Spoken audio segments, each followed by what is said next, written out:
Então, meus amados, hoje nós vamos falar sobre Cristiano Soares, tá? Cristiano Soares do Paraná, tá bom? Ajeitar aqui, porque está Cristiano Soares do Paraná. O que aconteceu com ele?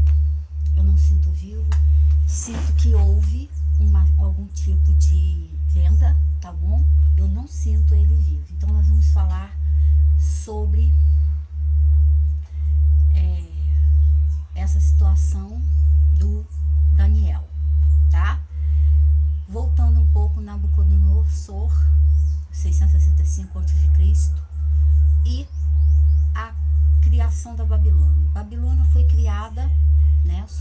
Vários cenários da Babilônia terríveis, né? E de grande impacto à humanidade, principalmente as forças que lá se encontraram, que eram os jardins suspensos que ele mandou construir para sua esposa, Surat, e diversas propriedades que ele criou com cristais de quartzo azul para vidro azul, brilhavam no céu no escuro e corredores. Toda a etimologia de Nabucodonosor, né, tem a ver com César. A mera significância não é à toa, porque eles estão envolvidos dentro desse fator cesário, de corredores de leões, opulência. Então entrar em Babilônia não era para qualquer um, principalmente para Nabucodonosor. Nabucodonosor luta contra Neco, o rei do Egito, tá, gente? E vem a vencer essa batalha. E daí ele se consagra como Alexandre o Grande naquela época. Ninguém podia contra ele, porque ele era poderoso. E ele cria diversas coisas negativas, mas ele peca, porque ele enfrenta o povo de Judá. Ele enfrenta as tribos de Judá, e todos queriam o lugar dele, porque na final de contas ele era o imperador ali, todos queriam o lugar dele. E o lugar dele não era favorável, porque ele se igualava a um Deus. Então ele começa a lutar contra a tribo de Judá, e esse vem ser a sua maior queda, porque a tribo de Judá foi destruída.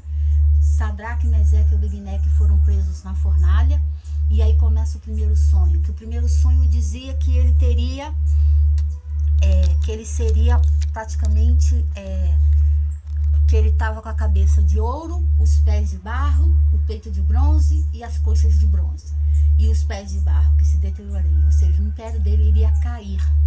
E isso foi proclamado, dito ali a alto som na cidade de Nabucodonosor. Ele não conseguia interpretar esse sonho.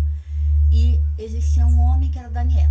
Daniel interpreta o sonho e diz, pedindo a Afim, que era o Deus que estava punindo ele.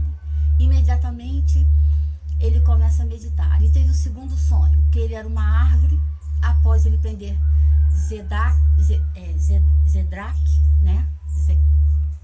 E tirar os olhos dele,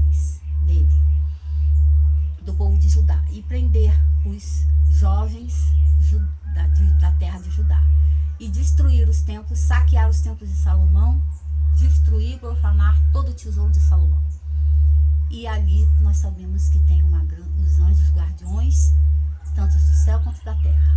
E isso trouxe grande revolta aos anjos naquele momento ali, que simplesmente os anjos começaram uma rebelião contra ele. Dormindo ele sonha, ele é atacado em sonhos, né? Quando a gente dorme, nós somos atacados em sonhos. Ele é atacado em sonho, se vê uma árvore sem topo, só com as raízes acorrentadas. E Daniel disse que ele seria um animal que comeria e pastaria, e que grande maldição aconteceria a ele. E foi o que aconteceu. Daniel previu a coisa certa, ele foi colocado dentro do pasto, sumiu por 7 anos, seu reinado ficou destruído. 7 anos ele comendo, suas unhas ganharam garras como gavião, tudo como a profecia de Daniel disse. E ele com raiva coloca, através dessas profecias, ele diz, o Deus de Cedraque, todos devem prestar culto. Ele faz uma estátua enorme de um Deus de chifre, manda Cedraque,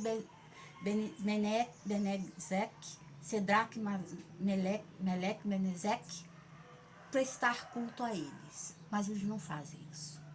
e coloca os 3 na fornalha. Só que na fornalha ardente, quando Nabucodonosor olha, eles não estavam sozinhos. Existia uma 4ª personalidade dentro da fornalha. E o fogo não machucava ele, não machucou ele. Ele botou 7 vezes mais o fogo naquele momento e não se machucou. Então nós podemos entender que ele virou um animal, foi abduzido, seu corpo só virou seu espírito só virou seu corpo. Deus o abduziu, levou ele para um lugar, deu um ensinamento, deu tudo, porque o ouro era de Israel, o ouro era de Salomão, e ele volta dizendo que Deus era único e que o Deus de Israel era único e era o mais potente, era o mais forte. E aí ele recupera o seu reinado. Vindo a falecer depois, entra o Império Persa, domina a cidade com Ciro Grande, destrói tudo. Babilônia é destruída totalmente, porque mexeu com o ouro totalmente de Salomão. Então as práticas de Salomão são práticas perigosíssimas. Você não pode utilizar as práticas de Salomão sem você ter um conhecimento, porque senão são 7 demônios, 7 anjos de luz e 7 anjos da terra.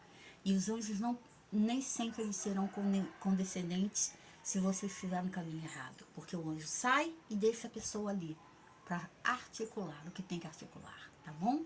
Presta bem atenção. Então, nessa lição, nós podemos chamar Salomão, pedir a ele a proteção da estrela de Davi, que é a estrela contra o mal. O que é o mal? O mal é o que assola a humanidade, é o que tira os princípios familiares, é o que tira os princípios da vida, é o que tira os princípios da casa, é o que tira os princípios morais, étnicos e financeiros.